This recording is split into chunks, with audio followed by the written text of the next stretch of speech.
Good afternoon, DY. I'm Marcy Joshua. And I'm Ava DeBreo. Welcome to the Dolphin News. To start things off, we go to our principal, Miss Bennett. I wonder how the DY News works. Good afternoon, DY. Let's go find out.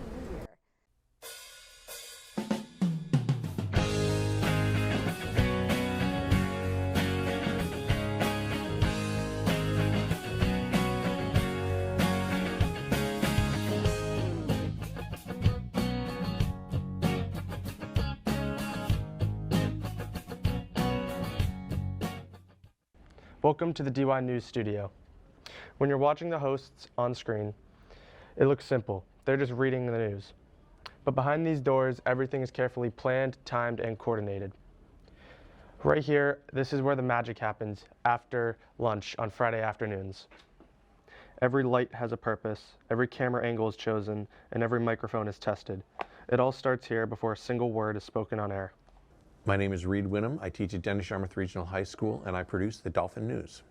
We had wanted to do a news show for years, but it always seemed like the technology was a little bit out of reach without doing a complete rewiring of the school for some sort of closed-circuit television system. Two things changed that. One, we had some new tech people that had some new ideas as to how we could actually produce the show without having to rewire the whole school. And second, there was a group of students and they decided that they wanted to do the Dolphin News, and they came to me and asked for my help, and that's how things got rolling. It's interesting because our original videos are still on YouTube, and you can go back and see when there was just a blue background and a desk, and it's just a couple people. It was very bare bones. I'm not even sure that we had microphones at that point. And from that, once we figured out, yes, we can do this, and yes, people can tune in their various classrooms, then we started building from there. We started putting together a set. We started buying things to decorate the set. We changed the background from blue to white and put in a green screen. So each year we've tried to add a little bit more to make the viewing experience maybe if not necessarily more professional, because we're not professionals, but to make it more DY relevant and to make it more visually interesting. This is where our hosts, Ava and Marcy, sit during the broadcast. From here, they deliver all the news for the school, announcements, stories, features, and more. Even though it looks effortless on the screen, there's a lot happening in real time while they're up here. Now, the teleprompter is key. It lets the anchors read their scripts naturally while looking directly at the camera. It's easy to forget, but keeping eye contact with the audience is critical. It's what makes the news feel professional. The microphones run all the way to the podium and are connected directly to the main desk. They're easy to clip on and they go onto your clothes, like this. They're small, hidden, but extremely important. They capture every word clearly, no matter what's going on behind the scenes.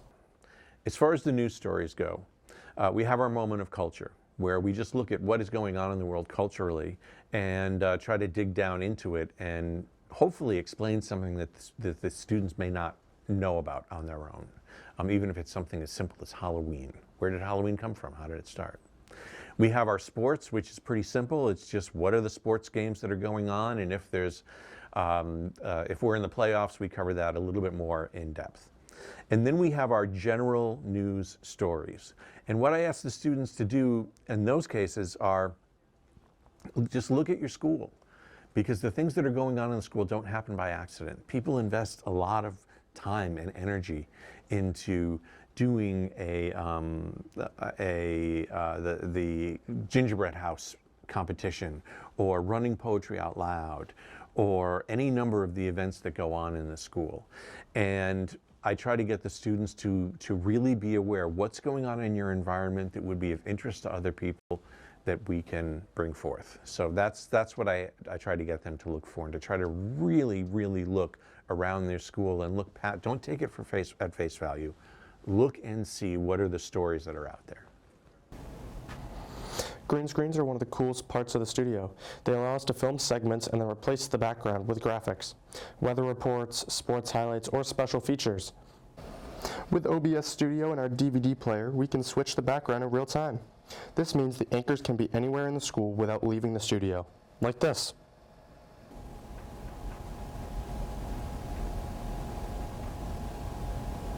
As far as letting students run the show, it's tricky because a lot of the stuff that you see behind you are things that I put together. You know, I designed the equipment and tried to seek funding to get the equipment, and some of the set decorations I got at an estate sale, and the actual desk I built in my basement and then hauled it in here and put it together.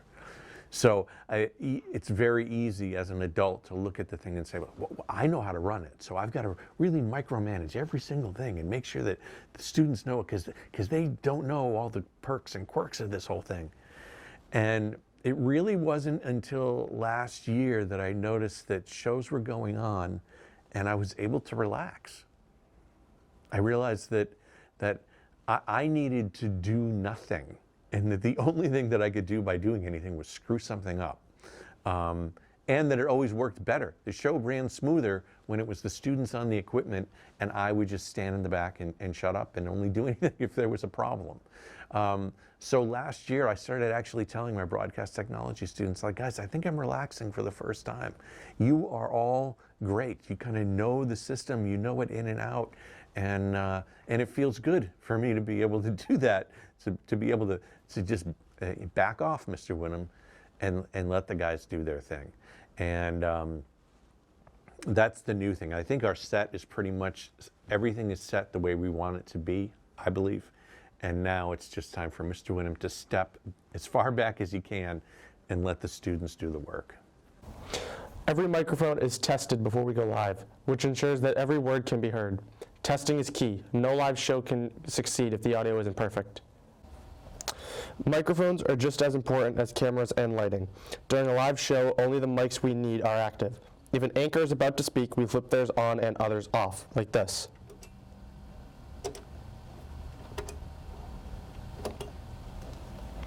This keeps the broadcast clear and professional. We check the mics by scratching the top of the mic with a finger so the sound engineer can hear it.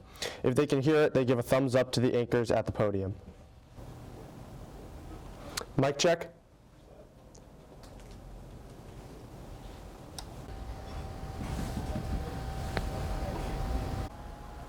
This is the heart of the production, the main desk.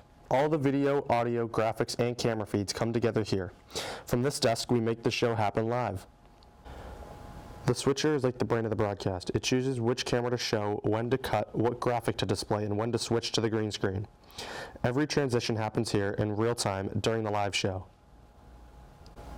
The computers handle the script, OBS, and YouTube. Everything is synced to make sure the show runs smoothly from start to finish. You've seen the equipment, the setup, and the planning. Now let's see how it all comes together in a live broadcast. Lights on, cameras rolling, let's go.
All of this happens every Friday afternoon during Dolphin Time. From lights on to lights off, a team of students produces the show you see live during a Dolphin Time. Wow, that's actually pretty cool. Thanks, guys. Now, tell me how Superman flies. Well, Why is Batman so strong? actually, Who is Batman? The Dark Knight. Why is Batman? Are you Batman? Maybe. Is your father Batman? How'd you know? Why do shoes have laces? I have no idea. How did you fix the head gasket on a 1995 Chevy? I don't know. Ask my dad. What about a 1994 Chevy? Same answer. Is Bigfoot real? I have no idea. Is your dad Bigfoot? Excuse me? Aren't muffins just funny shaped cakes? Looks like it. Why are Legos so freaking strong? Why no do you idea. drive on the parkway but park on the driveway? It's actually funny if you think about it. Why isn't there any meat flavored breakfast cereal? I need to know. It's nasty. A string bean and a kidney bean look really different, to be honest. So how can they both be beans? Just don't, no idea. Who invented cows? I want to know the same answer.